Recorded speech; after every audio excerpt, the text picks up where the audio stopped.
as we wait for Bridgerton season 3, I figured we could like imagine a scene together. One, I'm a little bit bored, and two, I mean, why not? Spoiler alert, if you have not read Romancing Mister Bridgerton, which you should, we have a ton of time apparently. So first, let's go to Colin's room. Here we are. Look, isn't it grand? Just let's set the mood, all right? It is engagement night. Colin has just found out that Penelope wrote another Lady Whistledown discrediting Cressida. And he is mad, mad, mad. Like, mad enough to where they're on the dance floor and it is like Darcy Elizabeth tension. Anyways, they make their way back to his bedroom. Right here. His bedroom, y'all. They're not married yet. Anyways, they argue back and forth. And we get to this scene that I've been thinking about quite a bit. And it's like this scene where like Colin is literally figuring out that he loves this woman. And he describes it as, this is how it's described.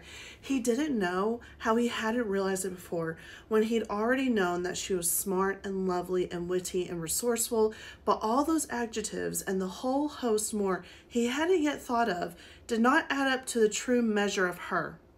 She was amazing. And he was, dear God above, he was jealous of her because she was a hardworking woman and was so successful. Anyways, we get to this part where she's like standing here and she's like, I'll go. And for a moment, he didn't react. His mind was still frozen, reeling with revelations. But when he saw her hand on the doorknob, he knew he could not let her go. Not this night, not ever. No, he said hoarsely, closing the distance between them in 3 long strides. No, he said again, I want you to stay. She looked up at him, her eyes 2 pools of confusion. But you said, he cupped her face tenderly with his hands. Forget what I said. And that was when he realized that Daphne had been right. His love hadn't been a thunderbolt from the sky. It had started with a smile, a word, a teasing glance. Every second he had spent in her presence, it had grown until he'd reached this moment and he suddenly knew he loved her. He was so furious with her for publishing that last column, and he was bloody ashamed of himself that he was actually jealous of her for having found a life's work and purpose. But even with all that, he loved her.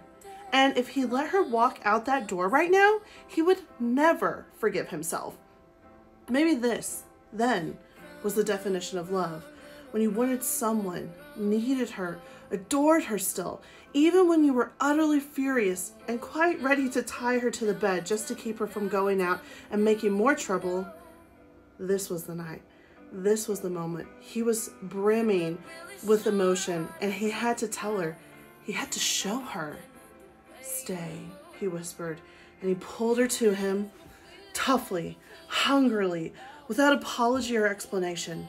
Stay, he said, again, leading her to his bed, and when she didn't say anything, he said it for the 3rd time. Stay.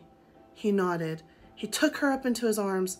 This was Penelope, and this was love.